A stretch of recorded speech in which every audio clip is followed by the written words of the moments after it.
Nah, gimana guys? Menurut kalian visual battle Susanoo Kyuubi sama Jigen itu keren banget nggak? Ya, di sini selain pertempuran dua ninja veteran dengan sang wadah Isshiki Otsutsuki itu adalah cara Jigen bertempur itu dia cepet banget, gila. Nah, dalam episode terbaru ini mungkin kita sudah menantikan seperti apa teknik penyegelan dari Jigen sendiri. Dan ya, itu sebuah benda hitam yang sangat besar banget. Ini mengingatkan kita besarnya dengan Tengai Shinsai milik Uchiha Madara dahulu, dan Sasuke serta Naruto memang pada akhirnya sekarat nih. Bahkan kita diperlihatkan nilah mangkuk hitam yang mengurung Hokage ke-7 itu hingga membuat cakranya itu melemah dan tangan buatan untuk Kawaki itu akhirnya terlepas.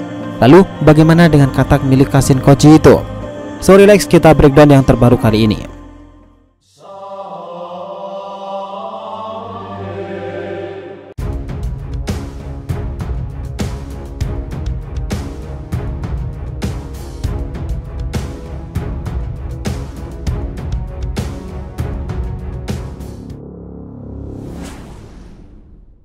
Hai guys, welcome back to the RTV channel. Nah, kali ini kita akan membahas mengenai ending battle di mana Naruto benar-benar disegel dengan mangkuk hitam milik Jigen itu dan teknik rahasia dari Kashin Koji. Oke, biar nggak salah persepsi silahkan tonton sampai akhir ya. Salah satu hal yang bikin penasaran, bagaimana cara mereka menyelamatkan Uzumaki Naruto di tengah Sasuke yang sekarat dan terluka parah itu. Inilah akhir cerita dari pertempuran tahap pertama melawan Jigen. Dalam segi tampilan visual dan soundtrack untuk anime mingguan ini udah lebih dari cukup, keren banget malah. Di sini kita malah takjub dengan kegesitan dan kecepatan Jigen dalam tiap transformasinya itu. Dua orang veteran Naruto Sasuke malah sedikit mengingatkan kita akan Goku dan Vegeta, sementara Jigen adalah para musuh yang ingin menginvasi bumi. Tapi itu dalam imajinasi aja nih. Nah, coba kita lihat, sedari awal itu kuda-kuda dari Jigen itu memang sangat keren sekali. Bahkan tidak menunggu basa-basi lagi, ia bisa langsung menyerap Rasengan sembari menendang tubuh Hokage itu. Nah, kelincahannya dalam bertarung itu memang sangat mengesankan. Bahkan ketika Jigen ini terkena serangan, caranya turun itu elegan sekali tuh. Nah, ada adegan dimana Jigen itu terlihat serius melawan para gage musin Naruto yang banyak itu. Dia bak terlihat seperti seorang petarung wushu yang sangat handal.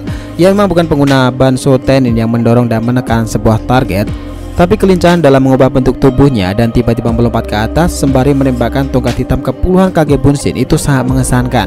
Nah, benar-benar petarung yang sangat efisien, dan inilah kekuatan tempur dari bos Kara sendiri. Ya, tapi tidak seperti itu saja nih. Di sini yang tambah seru lagi itu adalah sebagai seorang pemimpin, Jigen ini cukup tangkas dalam menganalisis seseorang. Nah, ada momen saat Sasuke mencoba mencari rahasia dari Jigen dan ketemu nih. Di sana Jigen malah memujinya seperti ini. Hebat sekali, kemampuan dan penglihatan Sharingan memang luar biasa. Namun yang paling luar biasa dan menakjubkan adalah ketenangan dan persepsimu. Lalu, jiwa ninjutsu dari reneganmu itu juga hebat. Sepertinya aku harus menghabisimu duluan, ujar Sasuke. Dan benar saja nih, tanpa pikir panjang tiba-tiba Jigen itu melompat sudah di atas keduanya. Dan jika Naruto tidak membalasnya dengan Odama Rasengan, keduanya itu pasti akan terkena tongkat hitam itu. Nah, dalam episode ini pertempuran dan kelincahan Jigen dalam bertarung jarak dekat lebih powerful daripada Momoshiki Otsutsuki. Ada momen di sini di mana Naruto yang menggunakan Odama Rasengan akhirnya itu bisa diserap oleh Jigen. Namun ternyata dua veteran itu mencoba menyerangnya balik nih. Bahkan Sasuke yang terkenal kejam itu tak segan-segan lagi mengucapkan katananya. Namun lagi-lagi Jigen ini bertarung sangat tenang sekali. Dia bisa langsung berpindah melalui Jikukan Ninjutsu dan melakukan teleportasi jarak dekat. Beberapa waktu setelah itu, Jigen sudah menunjukkan keseriusannya dengan mengeluarkan tanduk Otsutsuki. Wah, ini pertarungannya jadi semakin intens lagi nih. Tapi sebelum itu sempat terjadi perbincangan serius tentang rahasia Jigen sendiri. Sasuke memberitahunya semuanya seperti ini. Kau dengar Naruto, aku mendapati informasi sangat penting saat mendatangi titik koordinat itu. Di sana banyak sekali tanduk para Otsutsuki, dan satu yang aneh mengarah mirip dengan milik Jigen itu sendiri. Bahkan aku juga mengetahuinya dia menyimpan monster berekor, dan itu adalah Kyuubi. Dengan kata lain Naruto, orang ini sangatlah berbahaya dan ingin mengisap cakra sampai habis. Tidak hanya kita, tapi seluruh planet ini. Dengan kata lain pula, kita harus melakukan apapun untuk mengalahkannya di sini. Dan Susanoo besar itu kembali bangkit disusul dengan Kurama muda itu. Tapi Jigen malah senang sekali melihat kekuatan besar itu. Dan inilah yang kita maksud, Jigen itu sangat lincah sekali. Ia terbang berlari ke sana kemari, memperbesar mengecilkan tubuhnya. Bahkan saat sebetan pedang Susanoo itu mencoba menebasnya, Jigen itu malah berdiri di pedang monster Tanuki tersebut. Nah, ini benar-benar petarung yang sangat elegan tuh si bosnya Kara. Setelah itu dia berhasil menyepak Sasuke keluar dari Susanoo-nya, dan jika tidak menggunakan Ame no Tejikara, mungkin hal fatal terjadi kepada Sasuke. Sementara itu, Naruto dengan mode biju miliknya itu mencoba menyerang dengan ekor membabi buta itu, malahan terkena tongkat hitam yang diperbesar oleh Jigen.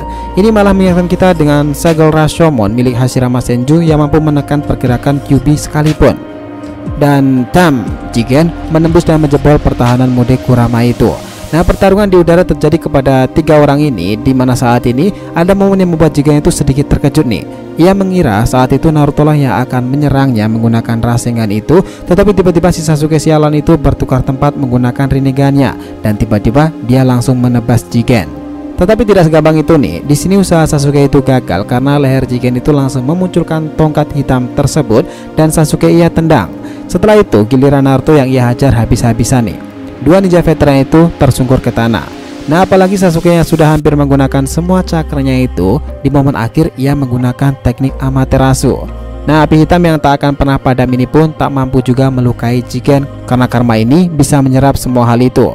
Nah, Jigen memang serasa di atas angin di sini dengan pertempuran kali ini, tetapi tiba-tiba krak, tubuhnya itu retak dan ia sempat mengejutkan Naruto dan Sasuke serta Kashin Koji sendiri. Ya, Kashin Koji, kok dia bisa tahu ya? Nah, oke, bentar nih, kita selesaikan cerita tentang Jigen dulu sebelum kita masuk ke cerita Kashin Koji. Mengetahui tubuh Jigen yang tak lagi punya stamina untuk pertempuran ini lagi, Ishiki itu akhirnya mengatakan inilah saatnya menghabisi kalian di sini. Dan tiba-tiba saja ketika tangan Jigen itu ke atas, sebuah benda turun dari langit besar sekali yang terlihat ingin menyegel kedua ninja ini. Namun sesaat sebelum itu Jigen memang tidak tertarik dengan Naruto nih.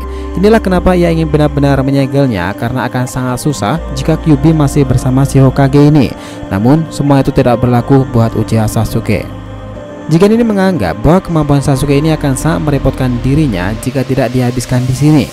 Nah, dibandingkan dengan Naruto, Jigen ini lebih mewaspadai kehadiran Uchiha Sasuke. Itulah kenapa ia ingin Sasuke tidak lagi menggunakan teknik teleportasinya itu dan dihancurkan di saat ini. Tetapi beberapa saat sebelum itu, Naruto mencoba menahannya dengan para bunshin itu agar Sasuke bisa kabur duluan nih. Di sini sempat ada percakapan naif Sasuke yang tidak benar-benar ingin meninggalkan Naruto. Namun sesaat setelah Jigen melompat itu, Sasuke sudah menghilang dan jatuh tepat di dekat istrinya Sakura. Ya, Sasuke sekarang di sini dan Naruto akhirnya disegel nih. Dan inilah segel mangkuk hitam yang dimaksudkan dahulu, di mana Naruto telah tersegel di dalamnya. Bahkan Jigen bisa mengubah ukuran benda besar itu menjadi sedikit lebih kecil nih. Nah, ini suatu kemampuan yang sangat unik. Benda inilah yang kemudian akan ditugaskan dan dijaga oleh Buro ke depannya. Maybe next time kita akan bahas breakdown dalam cerita episode berikutnya. Tapi sebelum itu, lihatlah ada satu momen menarik di sini nih. Ya, ternyata Kashin Koji itu sebelum ruang waktu tertutup, ia berhasil memasukkan katak pengintainya itu untuk mengawasi pertempuran ini tentunya. Nah, di sini secara tidak langsung cara Kashin Koji ini memang sangat beresiko, tetapi dari sini ia sudah tahu jika kondisi Jigen saat ini tidak sedang baik-baik saja. Nah, pertanyaannya, semakin dekat pertempuran battle Kashin Koji nih, tapi kapan nih episode tentangnya itu akan segera dirilis? Nah, ini akan semakin menarik lagi karena pasalnya kita tahu duel Kashin Koji dan Jigen itu pasti akan ditampilkan dengan visual yang sangat epic. Apalagi kita tahu Kashin Koji akan terpecahkan misteri tentang topengnya itu. Jadi kita tunggu aja sampai duel itu terjadi, oke? So guys, jadi itulah tadi pembahasan kita mengenai ending battle di mana Naruto benar-benar disegel dengan mangkuk hitam milik Jigen sendiri, dan tentunya adalah teknik rahasia Kashin Koji dari katak pengintai tersebut. Jangan lupa kasih saran di kolom komentar dan subscribe channel ini. Semoga ceritanya itu memberikan informasi dalam tiap pembahasan animenya. Thank you telah menonton konten DRTV and we'll be come back.